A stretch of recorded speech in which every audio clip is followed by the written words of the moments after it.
25 अगस्त 2016 Toronto Canada. 36 वर्षीय bread Ryan अपने ही परिवार के 3 लोगों का बड़ी बेरहमी से हत्या कर देता है।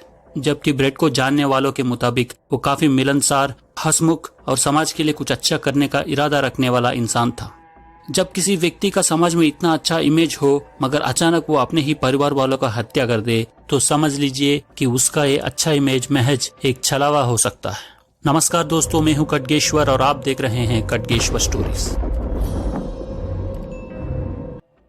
इस दिल दहला देने वाली कहानी की शुरुआत होती है साल 2007 में।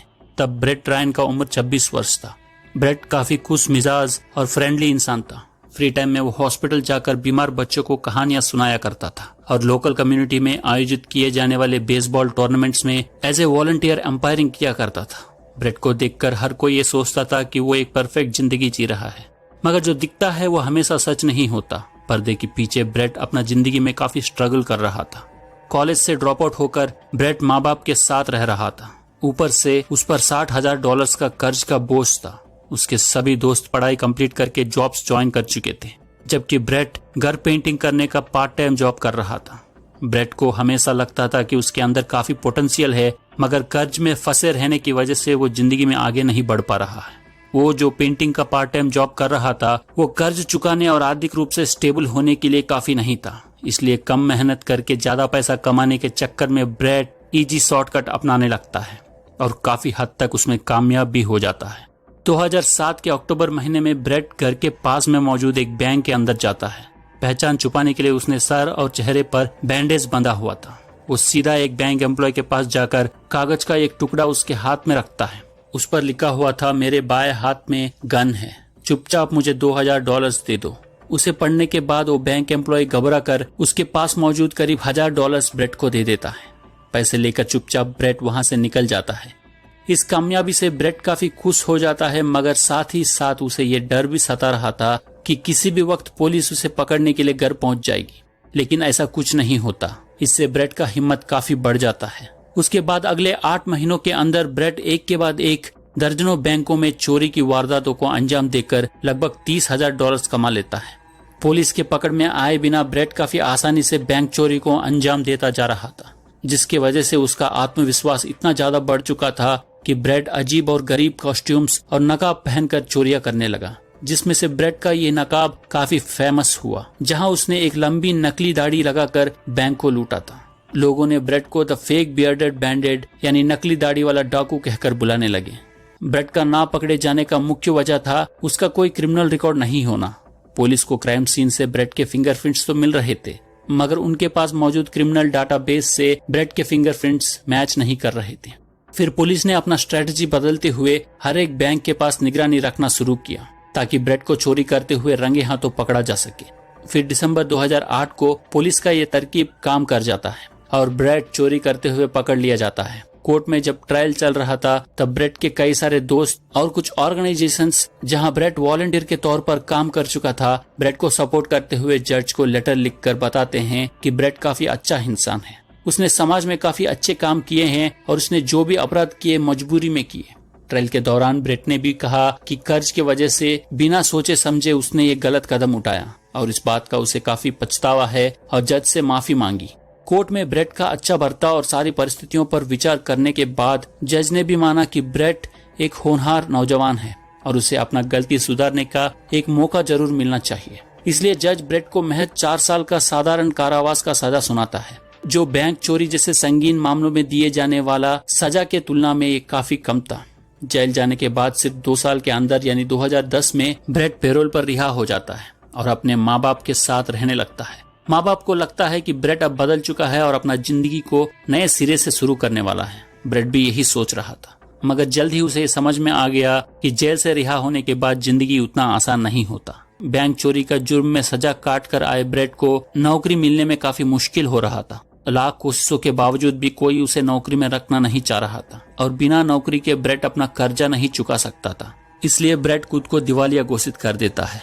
ब्रेट के वजह से लोकेलिटी में हर कोई उसका माँ बाप का काफी बुराई करने लगते हैं। इस सब से तंग आकर ब्रेट के माँ बाप उस इलाके को छोड़कर पास में ही एक दूसरे एरिया में शिफ्ट हो जाते हैं। नए घर में सेटल होने के बाद ब्रेट ठान लेता है कि वो अपने लिए एक नौकरी जरूर ढूंढ कर रहेगा। काफी जद्दोजहद के बाद किसी तरह एक रिटेल स्टोर में कम सैलरी पर ब्रेट को नौकरी मिल जाता है। जिंदगी को वापस पटरी पर लाने के लिए वो दिन रात मेहनत करता रहता है। ब्रेट का मेहनत को देखकर माँ बाप भी उसे आर्थिक रूप से मदद करने का फैसला करते हैं ताकि ब्रेट फिर से कॉलेज ज्वाइन करके पढ़ाई पूरा कर ले ताकि उसे एक बेहतर नौकरी मिल सके। ब्रेट कॉलेज ज्वाइन कर लेता है। फिर वहाँ उसका मुलाकात क्रिस्टीन से होती है। क्रिस्टीन की अपना एक बड़ा खूबसूरत घर था और एक अच्छी फुल टाइम नौकरी भी थी। एग्जैक्टली कहें तो क्रिस्टीन के पास वो सब कुछ था जो ब्रेट अपना जिंदगी में चाहता था। जल्द ही दोनों के बीच का दोस्ती प्यार में बदल जाता है। ब्रेट क्रिस्टीन को अपना क्रिमिनल पास्ट के बारे में बताता है, फिर भी क्रिस्टीन उसका साथ नहीं छोड़ती। 2 साल बाद ब्रेट क्रिस्टीन के घर में शिफ्ट हो जाता है। अब जाकर जिंदगी में पहली बार ब्रेट को लगता है कि उसका जिंदगी में सब कुछ सही चल रहा है। मगर 1 साल बाद अचानक ब्रेट के पिता का निधन हो जाता है, जिसके वजह से ज्यादातर वक्त ब्रेट को माँ सुजैन के घर में रुककर घर के कामों में उनका हाथ बटाना पड़ता है। सुजैन बेटा का इस सपोर्ट से काफी खुश थी और घर के कामों में हाथ बटाने के लिए ब्रेट को पैसा दिया करती थी। 1 साल बाद यानी 2015 में ब्रेट क्रिस्टीन को शादी के लिए प्रपोज करता है और क्रिस्टीन भी मान जाती है। मगर एक तरफ ब्रेट का पढ़ाई ठीक से नहीं चल पा रहा था और अंत में एक बार फिर वो कॉलेज से ड्रॉप आउट हो जाता है। ब्रेट को काफी शर्मिंदगी महसूस होती है क्योंकि वो करीब 35 साल का हो चुका था। माँ बाप ने उसका कॉलेज फीस भरा था और सब सोच रहे थे कि ब्रेट अपनी जिंदगी में सब कुछ सही कर रहा है। मगर सच्चाई तो ये था कि ब्रेट ना तो कोई नौकरी कर रहा था और ना ही अब उसे कोई कॉलेज डिग्री मिलने वाली थी। इसलिए ब्रेट इस बात को माँ और क्रिस्टीन से छुपा कर रखता है। फिर 2016 में ब्रेट को एक लकी ब्रेक मिलता है। टोरंटो के एक बड़ी टेक कंपनी से ब्रेट को जॉब ऑफर मिलता है। टेक्निकली ब्रेट उस जॉब के लिए एलिजिबल नहीं था क्योंकि उसके पास डिग्री नहीं थी। इसके बावजूद वो उस ऑफर को एक्सेप्ट कर लेता है और घर में बताता है कि उसे अपने ग्रेजुएशन डिग्री के वजह से एक अच्छा जॉब ऑफर मिला है और जल्द ही वो जॉब ज्वाइन करने वाला है। परिवार वाले भी ब्रेट के इस उपलब्धि पर काफी खुश थे, लेकिन कुछ दिन बाद ब्रेट का वो जॉब ऑफर कंपनी द्वारा रद्द कर दिया जाता है क्योंकि कंपनी को ब्रेट का क्रिमिनल रिकॉर्ड के बारे में पता चल गया था। अब तक ब्रेट इतना झूठ बोल चुका था कि सच बोलना अब उसके लिए मुमकिन नहीं था। इसलिए जॉब ऑफर रद्द होने की बात वो फैमिली वालों से छुपाता है और हर रोज सुबह 7:30 बजे कार में बैठकर घर से निकल जाता है ताकि सबको लगे कि वो नौकरी करने जा रहा है। ब्रेट को झूठी जिंदगी जीने का आदत पड़ चुका था। इस दौरान ब्रेट की माँ सुजैन आस पड़ोस वालों से बेटे के बारे में बड़ी गर्व से बोलती रहती है कि उनका बेटा एक बड़ा कंपनी में नौकरी कर रहा है, उसके पास अच्छा घर है और जल्द ही एक खूबसूरत महिला के साथ उसका शादी होने वाला है, वगैरह वगैरह। एक तरफ शादी का डेट नजदीक आ रहा था, वहीं दूसरी ओर ब्रेट के ऊपर दबाव बढ़ता ही जा रहा था क्योंकि शादी के बाद वो क्रिस्टीन को कैसे बताता कि उसके पास ना तो कोई डिग्री है और ना ही कोई नौकरी। ब्रेट को लगता है कि इस मुश्किल घड़ी में माँ सुजैन जरूर मदद करेगी, इसलिए ब्रेट सीधा अपने माँ के घर जाकर सारा सच्चाई बता देता है और एक बड़ी रकम की मांग करता है ताकि इस झूठ को जारी रखा जा सके और उसका शादी क्रिस्टीन से हो सके। मगर ब्रेट ने जो सोचा था उसका ठीक उल्टा होता है। सुजैन पैसा देने से साफ मना कर देती है और क्रिस्टीन को सारी सच्चाई बताने को कहती है और चेतावनी देती है कि अगर ब्रेट ऐसा नहीं करेगा तो वो खुद क्रिस्टीन के पास जाकर सब कुछ बता देगी। ब्रेट के लिए इससे बुरा और कुछ नहीं हो सकता था। वो इसके लिए बिल्कुल तैयार नहीं था। अगर क्रिस्टीन को सच्चाई पता चल जाता तो उसका शादी जरूर टूट जाता और फल फूल रहा उसका जिंदगी फिर से खराब हो जाती। इसलिए वो फैसला करता है कि क्रिस्टीन को सच्चाई बताने के बजाय वो अपनी माँ को ही मार डालेगा। अपना साजिश को अंजाम तक पहुंचाने के लिए ब्रेट को एक हथियार का जरूरत था, मगर पूर्व कैदी होने की वजह से ब्रेट गन नहीं खरीद सकता था, लेकिन वो एक क्रॉसबो जरूर खरीद सकता था जो किसी भी बंदूक जितना ही घातक होता है। इसलिए ब्रेट एक क्रॉसबो खरीदता है, फिर उसे ऑपरेट कैसे किया जाए इसे जानने के लिए कुछ यूट्यूब वीडियोस देखता है।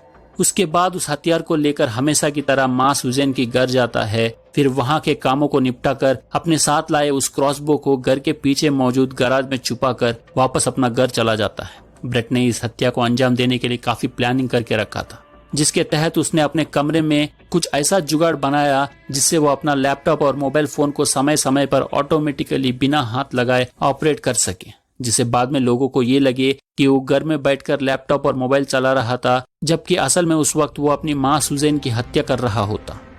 सारी तैयारी पूरा कर लेने के बाद 25 अगस्त 2017 को हर रोज की तरह ब्रेट सुबह उठकर ऑफिस जाने के लिए रेडी होता है।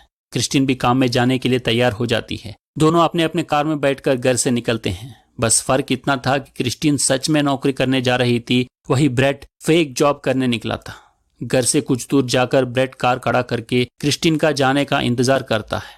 क्रिस्टीन का घर से दूर जाते ही ब्रेट वापस घर में आकर कमरे के अंदर उसने जो जुगाड़ बना के रखा था उसे चालू करता है। फिर वापस कार में बैठकर सुबह के करीब 10 बजे माँ सुजैन की घर पहुंचता है। सुजैन किचन में बैठी हुई थी। ब्रेट आखिरी बार सुजैन से कहता है कि वो उसका झूठी जिंदगी को राज ही रहने दे, मगर सुजैन अपनी बात पर अड़ी रहती है। एक बार फिर वो ब्रेट को चेतावनी देती है कि शादी से पहले वो क्रिस्टीन को सारा सच पता कर रहेगी। ब्रेट आग बबूला हो जाता है। दोनों के बीच तेज बहस होने लगती है। हालात को बेकाबू होता हुआ देखकर सुजैन अपना बड़ा बेटा और ब्रेट का भाई क्रिस्टोफर को कॉल करती है। इस बीच ब्रेट चिल्लाते हुए तेजी से घर के पीछे के दरवाजे से होता हुआ गैराज के अंदर जाता है, जहां उसने क्रॉसबो को छिपा कर रखा था। माँ सुजैन भी ब्रेट के पीछे पीछे जाती है। ब्रेट सेल्फ में रखा क्रॉसबो निकाल कर लोड करने का कोशिश करता है, मगर तब तक सुजैन गैराज में पहुंच जाती है। अगले ही पल ब्रेट क्रॉसबो को लोड करना छोड़कर हाथ में पकड़ा हुआ उस तीर को चाकू की तरह इस्तेमाल करते हुए सुजैन की गर्दन पर वार करता है। सुजैन नीचे गिर जाती है और ठीक उसी वक्त वो सेल्फ भी सुजैन के ऊपर गिर जाता है, जिसके वजह से सुजैन कहीं भाग नहीं पाती और वहीं फंस जाती है।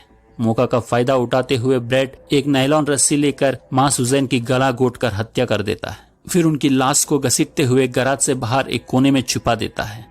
इसी बीच ब्रेट का बड़ा भाई क्रिस्टोफर घर पहुंचता है। उसका गाड़ी का आवाज सुनकर हाथ में क्रॉसबो लिए ब्रेट गैराज में छुपकर खड़ा रहता है। माँ और भाई को आवाज देते हुए क्रिस्टोफर गैराज के अंदर पहुंचता है। ब्रेट चुपचाप क्रिस्टोफर का पीछे से तीर चला देता है। तीर सीधा क्रिस्टोफर का गर्दन पर लगती है और मौके पर ही उसका मौत हो जाता है। उसके बाद भाई का लाश को भी घसीटते हुए ले जाकर माँ की डेड बॉडी के ऊपर डाल देता है। फिर एक प्लास्टिक तिरपाल को उन दोनों बॉडीज के ऊपर डाल देता है। परिवार में ब्रेट को मिलाकर कुल 4 भाई थे, जिनमें सबसे बड़े वाले को ब्रेट ने अभी मार डाला था। तीसरा भाई एजे भी कार लेकर माँ सुजैन के घर आता है।